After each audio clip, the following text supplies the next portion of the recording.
Hey my people, welcome to my kitchen. My name is Tolani and I am Diary of a Kitchen Lover. This dinner rolls you are staring at on your screen right now is totally different. You would love it because number one, it is not plain. It has some orishirishi inside. And I want you guys to watch this video till the end because you will definitely pick one or two things from this. And I made it super simplified for you because that's what we do on this channel. So I want you guys to watch this video till the end to learn how to make this.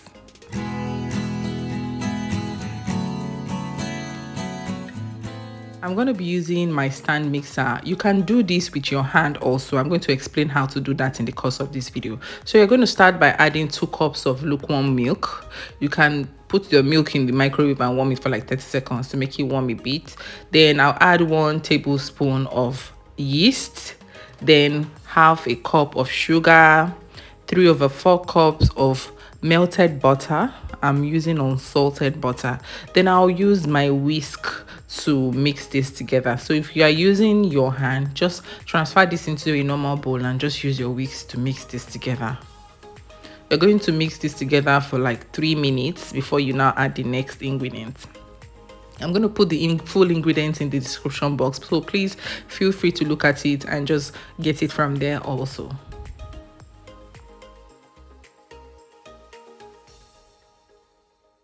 So once this is done, you're just going to open up and add 2 raw eggs. Just cover it up again and mix. So if you're using your stand mixer, you can do this that I'm doing on the screen. But if you're using manual whisk or you're just using your hand, just whisk this for another 3 minutes in your bowl before you add your flour. I'll be changing the whisk now to the kneading blade. This is what it looks like. This is what you need to use to knead. Normally your stand mixer comes with 3 different blades: the whisk, the kneading, and there's another one. I've forgotten what you use it for. Then I'm going to be using 4 cups of flour. Make sure that you sieve your flour before you add it into your batter. The essence of sieving your flour is so that you open up every pause. We like to say pause. Just make sure that it has free way to allow to allow you work best and to allow the function of every other ingredient work better for the bread. So you're going to knead this for 20 minutes. You stop at every 4 minutes. So you knead for 4 minutes, you stop. That's if you're using a stand mixer. Then you continue for another 4 minutes and you stop. Then you continue for another 4 minutes until you hit 20 minutes. So once you hit 20 minutes and you're sure that the dough is not sticking to your hand and all that, I like to transfer my dough to a work surface, a clean work surface. I just put a little bit of flour inside and make sure that I knead it until I'm satisfied or until the dough is not sticking to my hands anymore. If you are using your hand, you're going to knead this for 30 minutes. Make sure you set your timer before you do that. Then once you're done, you transfer it into a clean bowl. You cover it and allow the yeast to do the work. So I'm going to keep this inside my microwave. Please don't turn on the microwave. Put in the microwave for like 20 minutes to 30 minutes until it rises up. So this is what it looks like once it is well risen. You understand?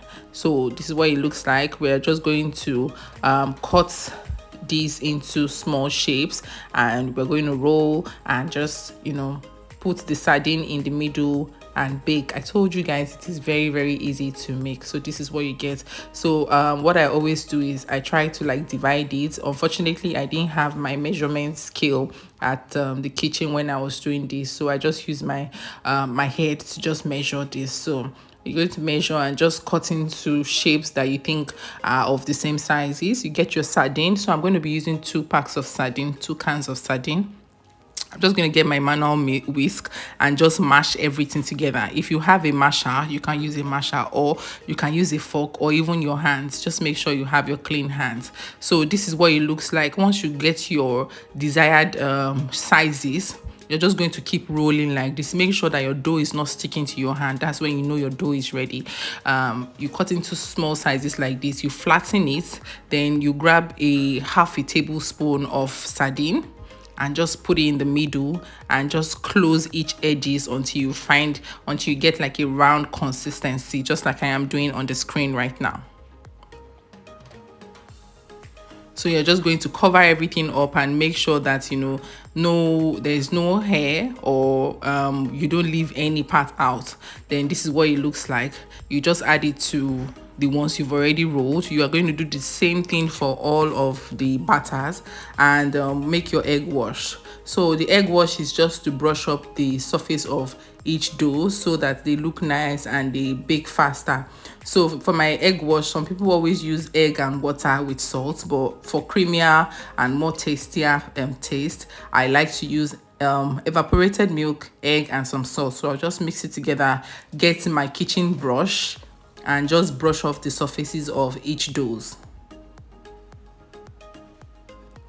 So this is what I'm doing now. I'm just applying the egg wash. I'm just brushing it over the surfaces.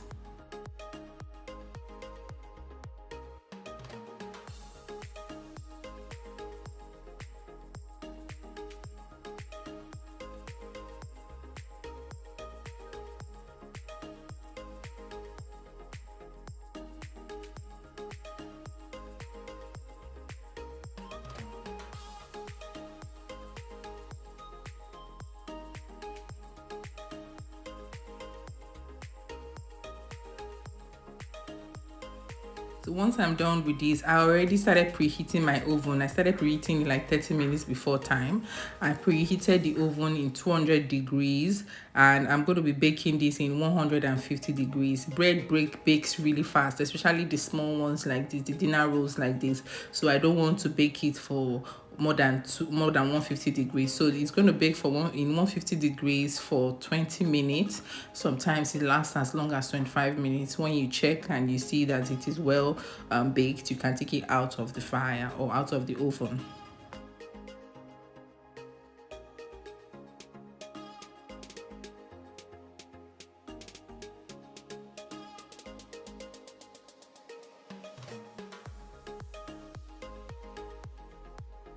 Once you see that the surface is starting to brown, then you know that your bread is ready. Sometimes I always also dip a fork into the middle to be sure that it's not sticky, to be sure that it is well baked, and this is what you have. So I'll just get my butter, salted butter this time, and just brush off the surface, just make it look very shiny and very, very enticing.